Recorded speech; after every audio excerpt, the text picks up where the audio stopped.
Hello students, class 11th, lesson 3rd, linear motion, सरल रेखा में गति। इसका सेकेंड लेक्चर आज हम देख रहे हैं। फर्स्ट लेक्चर में हमने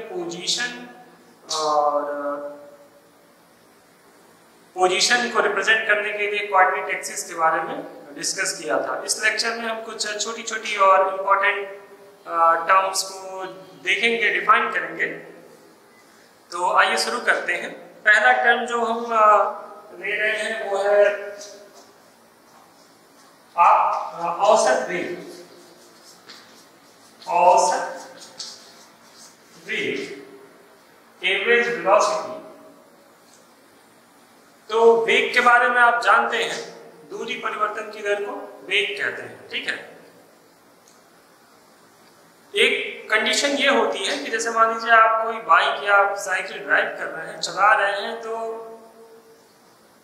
आपकी जो स्पीड होती है वो डिफरेंट प्रॉब्लम, कई कारणों से क्या होती है, लगातार बदलती रहती है। जैसे आपसे कहा गया कि 40 किलोमीटर प्रति घंटे की रफ्तार से बाइक चलाइए, तो ऐसा होता है कि कहीं आप ब्रेक लगाए, गड्ढा आ गया रास्ते में, कई कंडीशन होती हैं, आपकी स्पीड कम हो जाती है, या कहीं रोड बहुत अच्छा है तो आपकी स्पीड बढ़ गई। तो ऐसे आपकी स्पीड कभी 40 के बजाय कभी 20 भी रही और कभी 50 या 60 पे भी चले गए। आपसे जब आपने रुका, आपसे कोई पूछे कि आपकी स्पीड क्या थी रास्ते में, तो आप क्या बताएंगे? क्योंकि आपकी स्पीड फिक्स तो 40 थी नहीं, लगातार बदल रही थी। इस कंडीशन के लिए हम क्या करते हैं, हम एक कंसेप्ट लेते हैं, कहते हैं कि कितनी दूरी चला कुल, और कुल कितना समय लिया, वही क्या होता है, वेग। तो मान लीजिए कोई पिंड है या कोई वस्तु है, वो किसी बिंदु x1 से लेके x2 तक की दूरी तय किया। x1 पे जो समय था वो था t1 और x2 पे जो समय है वो t2। तो कुल समय कितना लगा, कुल दूरी कितना चला, डेल्टा x कितना चला, x2 माइनस x1, इतनी दूरी चला, कितने समय में चला, डेल्टा t टाइम में चला, delta t equal to t2 minus t1, ठीक है। औसत वेग, एवरेज वेलोसिटी इक्वल टू होता है विस्थापन बटा समयांतराल, या ऐसे कहें नेट विस्थापन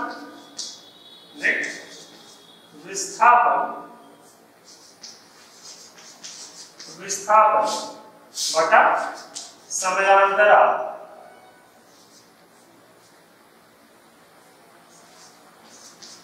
ठीक है। तो औसत वेग को हम किससे लिखते हैं, आप जानते हैं, वेलोसिटी v से लिखते हैं। इसीलिए हम औसत वेग को v पे ऐसे बार लगा देते हैं, जिसका मतलब होता है एवरेज, औसत। तो इसे हम लिख सकते हैं क्या, कहां से कहां तक चला, कितना चला, x2 माइनस x1 चला, कितने समय में, t2 माइनस t1 समय में। तो इसीलिए delta x by delta t, ये क्या हो गया हमारा औसत वेग। तो औसत वेग किसी दो बिंदुओं के मध्य विस्थापन तथा विस्थापन में लिए गए समयांतराल के अनुपात को औसत वेग कहते हैं। आसान सी परिभाषा है। मात्रक क्या होगा, मात्रक वही होगा जो वेग का मात्रक है, x बाई t, तो मीटर प्रति सेकेंड, एम्पेयर्स या मीटर दूसरे मात्रक, किलोमीटर पर आवर, किलोमीटर प्रति घंटा, ठीक है। ऐसे और भी मात्रक हो सकते हैं। यदि आप वीमा लिखें तो मीटर के लिए क्या होता है, L होता है, और सेकेंड टाइम के लिए t होता है, तो वीमा क्या हो जाएगी, LT माइनस 1, ठीक है। तो ये आपका किसके बारे में रहा, औसत वेग। छोटी सी डेफिनेशन है, आपको आनी चाहिए। कभी कभी कुछ न्यूमेरिकल्स आते हैं जो हम चैप्टर के क्लास में उससे देखेंगे। तो औसत वेग एक सदिश राशि होती है, क्योंकि यहाँ पे हम विस्थापन की बात करते हैं, ठीक है। इसी तरह एक इसी की जो अदिश राशि है वो है क्या, औसत चाल। औसत चाल, तो यहाँ हम विस्थापन की बात नहीं करते, यहाँ हम पथ लंबाई या दूरी की बात करते हैं। तो औसत चाल बराबर क्या होगा, कुल दूरी बटा कुल समय, ठीक है। क्योंकि आप जानते हैं चाल एक अदिश राशि है, और जब हम चाल की बात करते हैं तो दिशा की बात नहीं करते, और चाल में हम विस्थापन नहीं लेते, हम पथ लंबाई या जिसे हम दूरी कहते हैं उसका मान लेते हैं। तो ठीक है, मान लीजिए कुल पथ लंबाई x है, ठीक है, और कुल समय जो दिया गया हो t है। तो औसत चाल, यदि आप स्पीड को s से लिखते हैं, तो औसत चाल को किससे लिखेंगे, s बार से लिखेंगे। तो x बार x बाय t, यूनिट क्या होगी इसकी भी वही, यूनिट में कोई डिफरेंट नहीं होता है, मीटर पर सेकेंड ही यूनिट होगी या किलोमीटर पर आवर, और इसकी भी यूनिट डायरेक्शन वही होगा LT-1, ठीक है। तो कोई आपसे पूछ सकता है औसत वेग और औसत चाल में क्या अंतर होता है। तो औसत वेग एक सदिश राशि है, औसत चाल एक अदिश राशि है। औसत वेग में हम विस्थापन की बात करते हैं, जबकि औसत चाल में हम पथ लंबाई या दूरी की बात करते हैं, ठीक है। यही एक अंतर है और कुछ खास अंतर नहीं है दोनों के मात्रा, दोनों की सीमाएं समान है। नेक्स्ट टॉपिक पे आते हैं। ये बड़ा एक इंपॉर्टेंट टॉपिक है, तात्क्षणिक वेग।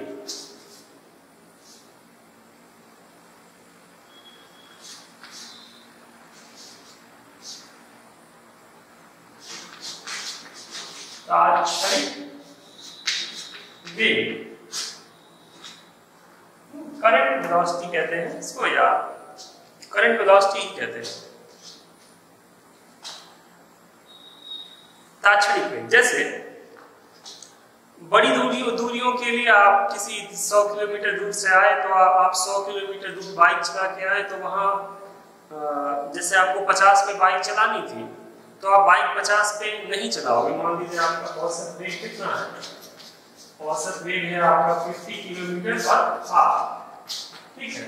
तो ऐसा हुआ होगा कि कभी हम 40 पे गए होंगे, कभी 60 पे गए होंगे, और आपका औसत कितना हुआ होगा, 50 हुआ होगा। लेकिन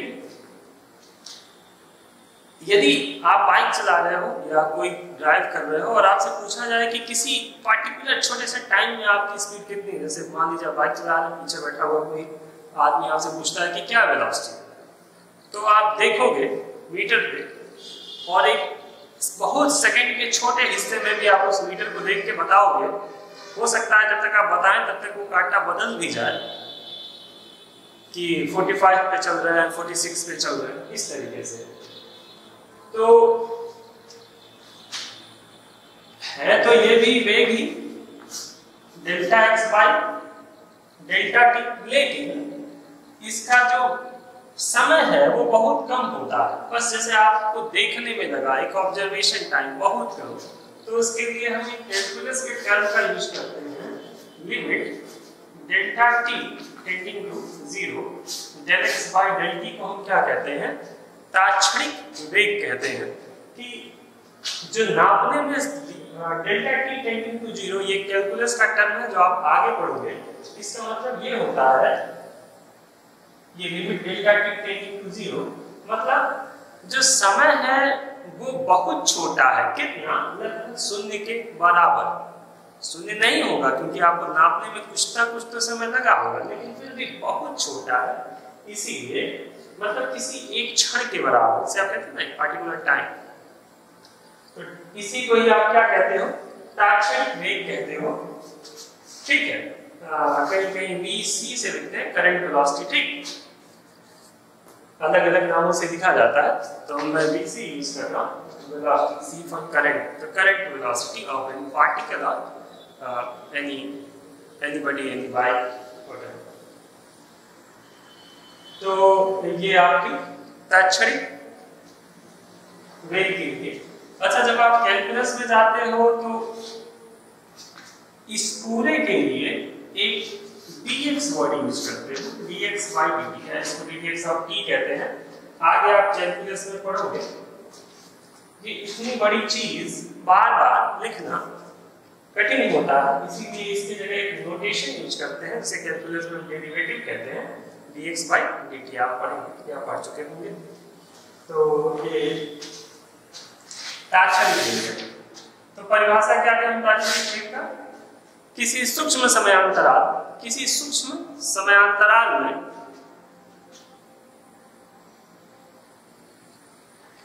किसी पिंड अथवा वस्तु का वेग तात्क्षणिक वेग होता है, या किसी निश्चित समय पर वस्तु अथवा पिंड के वेग को उसका तात्क्षणिक वेग कहते हैं। तो ये डेफिनेशन है, ठीक है। ये भी हमने टॉपिक देखी, इंपॉर्टेंट है ये, आप इसे जरूर सॉल्व इसे पढ़ें, इसके डेफिनेशन को याद करें। इसके लिए एक फॉर्मूला भी होता है जो आगे डिराइव करेंगे। अब आज के हिस्से में एक और चीज देख लेते हैं, स्थिति समय ग्राफ। स्थिति समय graph, position time, position time graph, ठीक है। पोजीशन मतलब एक हिस्से में आप इसको कुछ लोग डिस्टेंस टाइम ग्राफ भी कहते हैं। डिस्टेंस टाइम ग्राफ मतलब एक एक्सिस पे आप डिस्टेंस को रिप्रेजेंट करोगे, दूसरे एक्सिस पे आप टाइम को रिप्रेजेंट करोगे। अक्सर जिसे हम मेजर करते हैं उसे हम एक्स एक्सिस पर रिप्रेजेंट करते हैं, और जो हमारे कंट्रोल से बाहर होती है उसे हम वाई से रिप्रेजेंट करते हैं। जैसे मान लीजिए कोई पत्थर है या कोई बॉल है जिसकी आपको स्पीड फाइंड करनी है, और ये बॉल कहीं जा रही है, किसी तरफ जा रही है, तो और आप इस बॉल को देख रहे हैं, तो इस बॉल की स्पीड पे आपका नियंत्रण नहीं है। आप बस क्या देखोगे कि कितने टाइम में कितने दूर गई, मतलब आप क्या मेजर किए? आप मेजर किए टाइम।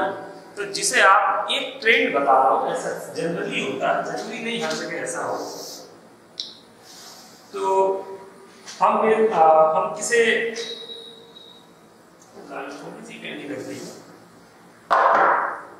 हम एक्स एक्सिस पे जिसे हम मेजर करते हैं टाइम, उसे ले लें, और जो डिस्टेंस है वो जो ऑब्जेक्ट गेन कर रहा है उसे हम वाई एक्सिस पे ले लेते हैं। X axis, Y axis equals 0। तो कुल 3 तरीके के ग्राफ हमारे पास बन सकते हैं, कई तरीके के बन सकते हैं। 3 तरीके से मैं आपको बताता हूं, ठीक है।